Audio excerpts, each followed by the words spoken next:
Assalamualaikum warahmatullahi wabarakatuh. Selamat sore, salam sejahtera untuk kita semua. Dan jangan lupa untuk tetap semangat di masa pandemi COVID-19 ini. Saudara-saudara mahasiswa sekalian, pada pertemuan kita yang ketujuh ini, kita akan membahas materi yang berkaitan dengan demokrasi Indonesia.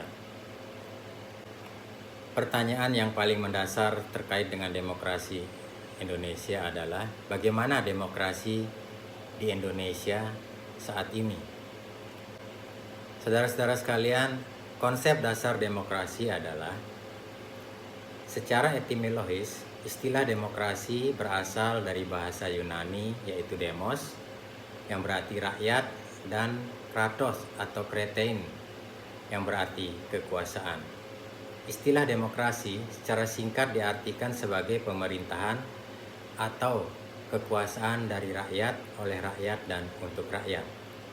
Konsep dasar demokrasi berarti secara harfiah rakyat yang berkuasa.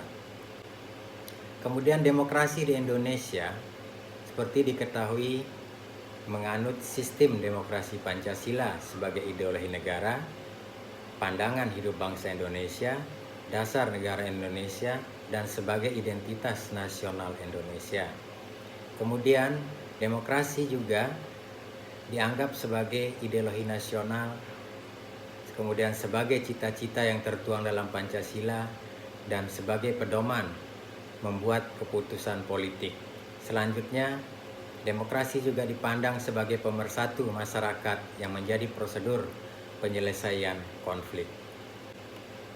Selanjutnya, nilai-nilai demokrasi di Indonesia pada umumnya mencakup tentang kebebasan masyarakat dalam berpendapat, di mana demokrasi membangun kondisi agar setiap warga mampu menyuarakan pendapatnya atau kebebasan dalam berpendapat.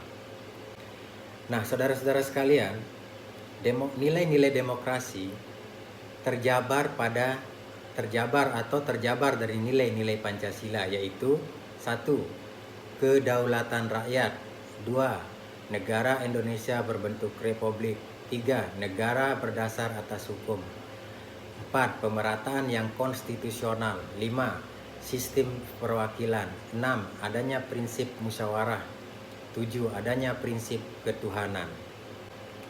Nah, berbicara tentang demokrasi di Indonesia ini, saudara-saudara sekalian, tentunya tidak terlepas dari berdemokrasi di dalam sebuah partai politik, di mana menurut Miriam Budiarjo, partisipasi politik adalah kegiatan seseorang atau sekelompok orang untuk ikut serta secara aktif dalam kehidupan politik, antara lain dengan jalan memilih pimpinan negara dan secara langsung atau tidak langsung memengaruhi kebijakan dari pemerintah. Kemudian selanjutnya, menurut pendapat dari Herbert Mikolski, partisipasi politik adalah kegiatan-kegiatan sukarela dari warga masyarakat melalui mana mereka mengambil bagian dalam proses pemilihan penguasa dan secara langsung atau tidak langsung dalam proses pembentukan kebijakan umum. Adapun bentuk-bentuk partai politik adalah pemberian suara dalam pemilihan umum, kontak atau hubungan langsung dengan pejabat pemerintah, mencalonkan diri dalam pemilihan jabatan publik, dan melakukan protes terhadap lembaga masyarakat atau pemerintahan. Partisipasi masyarakat dalam politik adalah sebagai implementasi nilai-nilai di demokrasi di Indonesia, atau saya ulangi, partisipasi masyarakat dalam politik sebagai implementasi nilai-nilai demokrasi di Indonesia. Artinya, dengan adanya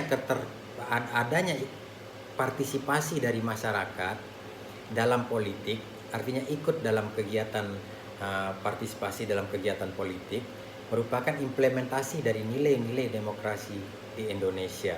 Nah, saudara-saudara, itulah sekilas penyampaian materi pertemuan kita yang ketujuh ini tentang makna demokrasi di Indonesia. Selanjutnya, untuk memperdalam materi ini, nanti kita akan melakukan tanya jawab melalui diskusi, dan dan kita akan membentuk beberapa kelompok sehingga kelompok itu nanti akan membuat sebuah pertanyaan dan melakukan tanya jawab dengan kelompok lainnya, sehingga kita akan menyimpulkan dan mengambil intisari nanti untuk bisa memahami konsep demokrasi di Indonesia. Demikian saudara-saudara, wabillahi taufiq wal hidayah. Wassalamualaikum warahmatullahi wabarakatuh.